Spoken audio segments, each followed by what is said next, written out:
கையில 10 பைசா இல்லாம சடங்குக்கான வேலையெல்லாம் பார்க்க ஆரம்பிச்சிட்டாங்க.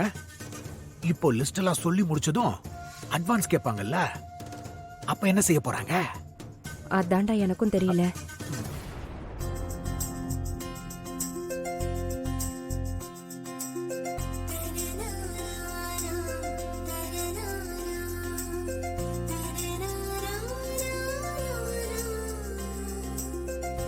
அவங்க சொன்னதெல்லாம் கேட்டீங்கல்ல?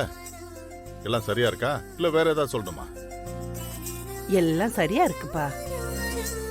ஆமாங்க, எல்லாம் சரியா இருக்கு. கல்யாணி,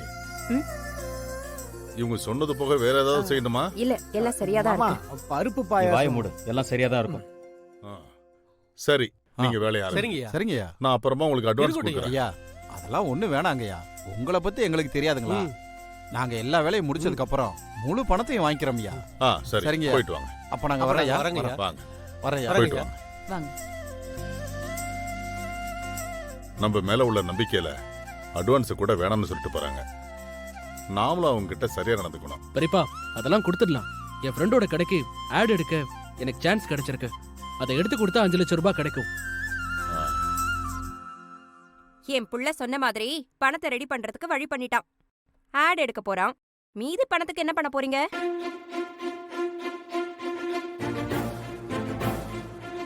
கரிகாலன் குடுக்கறதா சொன்ன 5 லட்சம் ரூபாய்க்காக கரிகாலன் கபடி போட்டியில கலந்துக்க போறான்.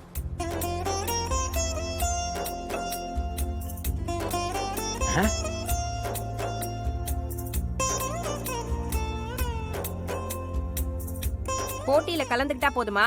ஜெயிக்கணும்ல. ஜெயிச்சாதானே பணம் கிடைக்கும். கிரவுண்டுக்குள்ள இறங்கினாலே கை காலெல்லாம் ஆடி மயக்கம் போட்டு விழுந்துருவான் இவன். அவன் அப்புறம் எப்படி போட்டியில ஜெயிப்பான்?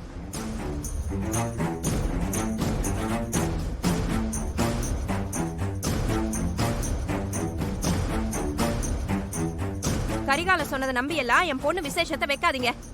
அப்புறம் காசு இல்லாம நாங்க எல்லாரும் முன்னாடி அவமானப்பட்டு நிக்கணும்.